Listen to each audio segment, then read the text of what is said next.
A paz do Senhor Jesus Cristo. Vamos de meditação diária nesta sexta-feira, 21 de novembro de 2025. Quem vos fala é o pastor Valdir dos Anjos. Desejo que te vá tudo bem. Quero te pedir, compartilhe, deixa seu like, manda essa mensagem para alguém, deixa Deus te usar. Deus vai falar com alguém. Portanto, o tema desta mensagem, o texto que estaremos estudando hoje, encontra-se em Atos capítulo 2, versículo 14 ao 41. Por ser um longo texto, eu gostaria que você fosse meditando aí na sua palavra. Portanto, vamos estar falando sobre o poder de uma pregação cristocêntrica. Este é o tema da nossa meditação de hoje, o poder de uma pregação cristocêntrica. Quero que você, meu amado, amados que nos ouve, percebe e consiga perceber que a verdadeira mensagem profética é centralizada na pessoa de Deus e que todo pecado, independente da área, é uma transgressão direta contra a santidade de Deus. Vejamos que Deus nos chama à pureza, portanto, a pureza da mensagem, o chamado à pureza da mensagem. Vivemos em uma época marcada pelo sincretismo, onde mensagens práticas e crenças são misturadas conforme o gosto pessoal, criando uma fé diluída e sem poder. Mas a Bíblia nos chama a uma pregação pura, centrada em Cristo, fundamentada na palavra e conduzida pelo Espírito Santo. A Bíblia nos chama a uma pregação pura, centrada em Cristo, fundamentada na palavra e conduzida pelo Espírito Santo. Da mesma forma, entre os antigos profetas havia 3 críticas severas relacionadas ao culto. O culto oferecido de forma relaxada, sem temor, com ofertas indignas, como está em Malaquias capítulo 1, o culto cerimonialmente correto, mas a vida prática distante da justiça, como está em Isaías 1 e Amós capítulo 5 e Miqueias capítulo 6. O culto misturado com idolatria, sincretismo religioso, como está em Isaías 44 e primeiro livro de Reis capítulo 18. Hoje essas 3 distorções continuam vivas. Muitos cultuam, pregam, vivem sem temor, sem compreendimento, sem exclusividade ao Deus vivo. A resposta bíblica para esse cenário é a mesma que Deus deu no dia de Pentecostes, uma pregação cristocêntrica, ungida e impulsionada pelo Espírito Santo. Vejamos que em Atos, o texto básico, vou falar resumidamente, diz assim: Pedro, cheio do Espírito Santo, se levanta com os 11 e anuncia. Isto não é embriaguez, mas cumprimento da profecia de Joel. Ele apresenta Jesus Cristo, sua vida, seus milagres, sua morte, sua ressurreição e sua exaltação. Ouvindo isso, os corações se compungem e a multidão pergunta: que faremos? Pedro responde: arrependei-vos, e aproximadamente 3.000 almas foram salvas. Aleluia! Uma pregação cristocêntrica nasce do Espírito. A pregação cristocêntrica nasce do Espírito. Então eis aí o motivo que antes de falarmos com os homens, temos que falar com Deus para que Deus fale conosco e aí então falaremos aos homens.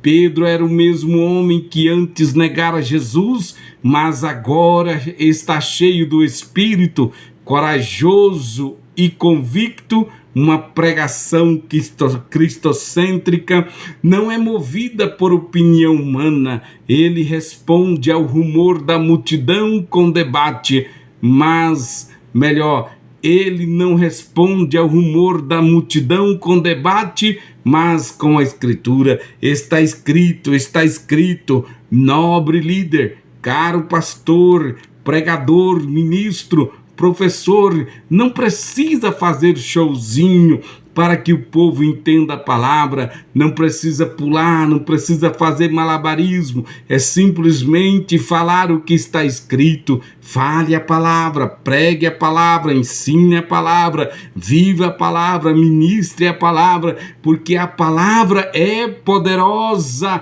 e eficaz, ela é viva, poderosa e eficaz e pode fazer. Pedro não responde com debate, mas com a escritura. Está escrita, é fundamentada na profecia.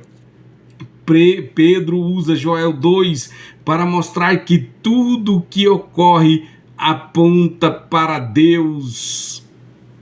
A verdadeira pregação não promove pregadores, revela Deus.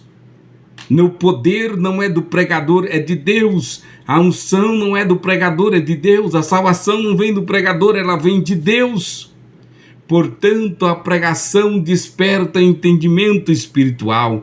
Pedro explica o que o povo não compreendia. O Espírito Santo dá clareza, discernimento e poder. Nós, como líderes, amados líderes, não suba ao púlpito sem buscar a plenitude do Espírito Santo. A unção não é luxo, é sobrevivência ministerial. Não suba ao púlpito sem buscar a direção de Deus, sem buscar o Espírito, a plenitude do Espírito, porque a unção não é luxo, é sobrevivência ministerial. Vejamos uma mensagem cristocêntrica, ela revela Cristo. Este é o coração do sermão de Pedro. Cristo, ele apresenta 4 pilares. A vida de Cristo no versículo 22, varão aprovado por Deus. Pregação cristocêntrica lembra quem Jesus foi: santo, justo, poderoso. A morte de Cristo no versículo 23, ele confronta o pecado. Vós o crucificaste. Pedro denuncia o erro sem temor dos homens.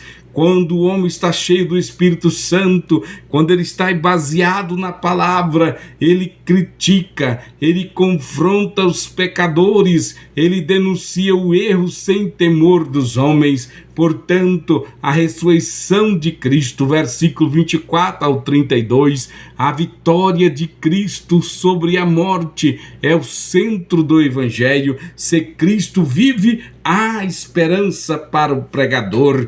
Oh, aleluia, glórias a Deus. Portanto, vemos a exaltação de Cristo. Ele é Senhor e Cristo, não apenas Salvador, mas governante. Pregador, não pregue autoajuda gospel, não pregue autoajuda gospel. Mestre, não transforme o púlpito em palestra motivacional. Pastor, não substitua Cristo por modismo. O templo que remove Cristo perde a glória. A pregação que remove Cristo perde o poder. O pastor, não substitua Cristo por modismo. O templo que remove Cristo perde a glória. A pregação que remove Cristo perde o poder. Portanto, nós temos que continuar com uma pregação cristocêntrica, e a pregação cristocêntrica, ela confronta o pecado, como está no versículo 37, e ouvindo eles isto,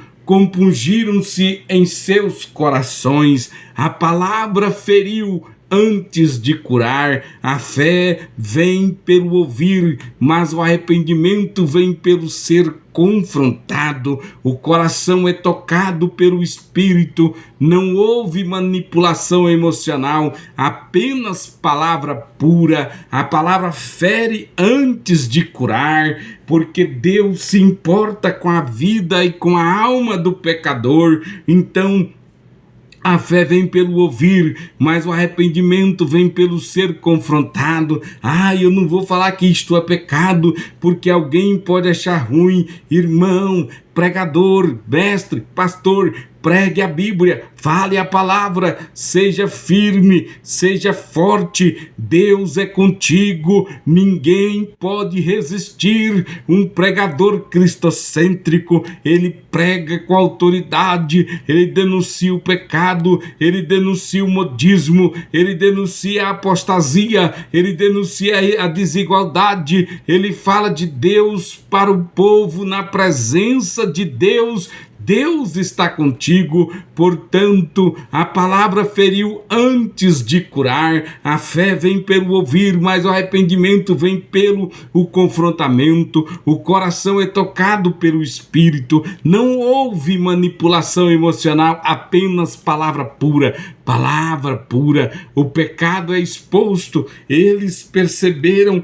que crucificar Cristo foi transgressão contra Deus, não apenas erro humano. O povo clama: o que faremos? Quando a pregação é cristocêntrica, é reação, não é aplauso, é quebrantamento. Quando a pregação é cristocêntrica, a reação não é aplauso, é quebrantamento. Prefiro estar diante de um povo, de um público que chora, que geme, que grita, que se desespera pela sua situação miserável e pecadora, do que estar diante de alguém que me aplaude, que me abajula, achando que sou alguma coisa. Devemos fazer como João Batista: importa que ele cresça e diminua eu. O povo clama: o que faremos? Quando a pregação é cristocêntrica, a reação não é aplauso, é quebrantamento. A igreja não precisa de mensagens que apenas conforta, precisa de mensagens que convertem. A sociedade não precisa de discursos politicamente libertadoras. Melhor, a sociedade não precisa de discursos politicamente corretos, precisa de verdade espiritualmente libertadoras.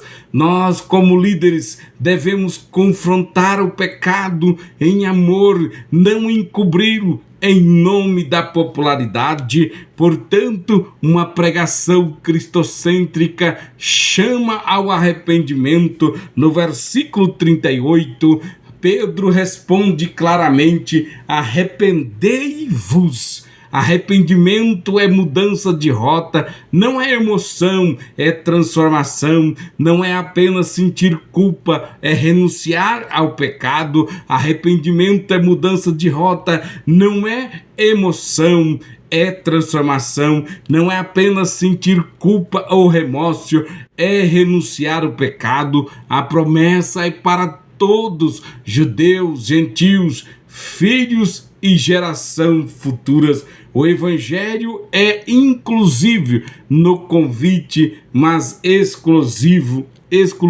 no caminho. O arrependimento restaura o culto verdadeiro, ele desfaz o sincretismo, realinha o coração com Deus e devolve a santidade ao altar. O Espírito Santo não unge pecados, ele os expõe. O Espírito Santo não unge pecados, ele os expõe. Portanto, não há avivamento genuíno sem arrependimento genuíno. O líder que quer ver vidas transformadas deve primeiro viver transformado. Uma pregação cristocêntrica produz frutos. Como já estamos terminando, foram batizados quase 3.000 almas. E isso não é resultado de carisma, mas de palavra poderosa. Cristo exaltado, corações quebrantados, arrependimento genuíno e ação do Espírito Santo. O resultado do ministério não é aplauso humano, mas vidas mudadas. O fruto não é número de seguidores, mas número de discípulos. A verdadeira eficácia do Evangelho é vista na transformação, não na performance. Já estamos terminando. Oh, bendito Deus! Bendito seja o nome do Senhor Jesus Cristo. Graças te damos, ó Deus, e exaltamos o teu santo nome. Santo Deus, ó Deus glorioso, te adoramos, Senhor. Ó Jesus amado, tem misericórdia, Senhor.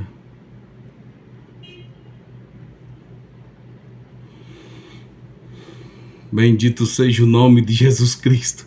Houve alguma coisa aqui do meu tempo aqui, mas eu vou continuar em nome do Senhor Jesus Cristo.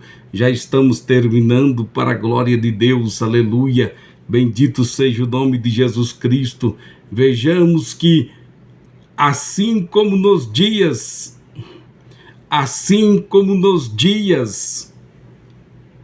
dos profetas, hoje Deus confronta o culto sem temor quando se entra na casa de Deus como se fosse qualquer lugar.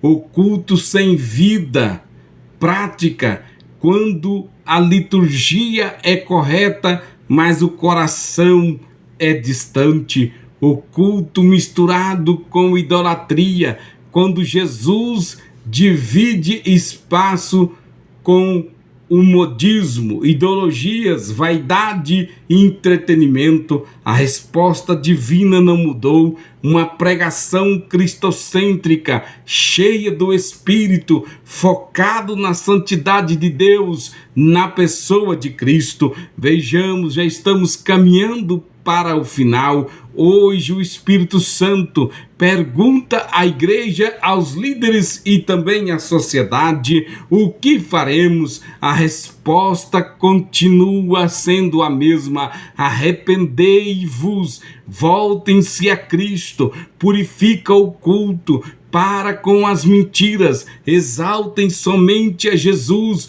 voltem ao altar com temor e verdade, porque onde Cristo é o centro há poder, onde Cristo é o centro há quebrantamento, onde Cristo é o centro há salvação, onde Cristo é o centro há mudanças de vida. Que Deus nos levante como pregadores que anunciam não a si mesmos, mas a glória de Cristo. Amém.